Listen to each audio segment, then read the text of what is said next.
For today's video nga mga manay ay kakaibang kakanin naman ang lulutuin natin. Binutong ang tawag dito. Wala itong tamis or asukal pero napakasarap nito at hindi nakakaumay. Kaya naman gusto ko itong i-share sa inyo. Sa paggawa nga nito ay gumamit lang ako ng 3 cups ng malagkit na bigas. Hinugasan ko lang ito at ibababad ko ito sa 3 cups ng tubig at tatakpan ko ito ng plastic or kahit anong pantakip para ma-ferment siya at lumambot. Tapos ibababad ko ito ng 6 to 12 hours or magdamag. Pagkatapos ng magdamag ay ito na ang ating ibinabad mga mi. Sinipsip na niya halos ang tubig at parang namaga ang bigas natin Tinanggal ko na nga din ang natitira pang tubig na pinagbabaran kaya sinala ko na lang ito. Tinakal ko ang ibinabad natin kung dumami nga ba talaga siya kasi nga namaga. At yung 3 cups na malagkit na bigas nga natin ay naging 4 cups nga. Gumamit din pala ako dito ng 7 cups ng coconut milk mga mi.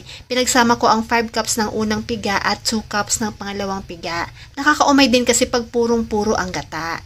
Naglagay na din ako ng 1 tablespoon ng asin mga mi. Hinalo ko lang ito hanggang matunaw ang asin. Sa pagbabalot nga nito ay gumamit ako ng dahon ng saging pero pinainitan o dinarang ko muna ito sa apoy para hindi mapunit o mag-crack habang nagbabalot tayo. Mahirap na baka umagos ang gata. Sa pagbabalot naman nito ay ganito lang ito balutin mga mi. Dapat malapad ang mga dahon ninyo para pag tinalian ninyo ay hindi bitin. Mahirap na nga pag nabitin, diba? Ang sukat nga pala nito sa pagbabalot ay sa kalahating cup ng malagkit na bigas ay 1 cup ng gata. Ganito ko nga lang ito binalot at gumamit ako ng pinunit na dahon ng saging at ito na din ang ginamit kong pantali mga mi.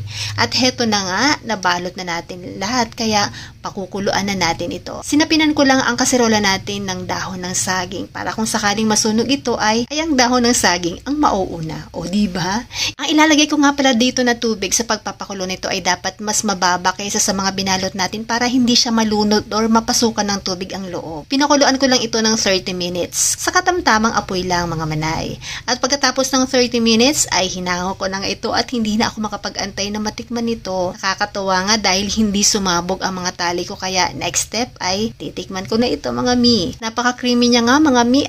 Nagmamantika siya sa gata. Napakalambot din at ang sarap. Hindi siya nakakaumay. O ano pang inaantay nyo? Subukan nyo na rin. May malagkit na bigas ka lang at gata. Meron ka ng ganito kasarap na binutso. Try mo na. Thank you for watching. Bye!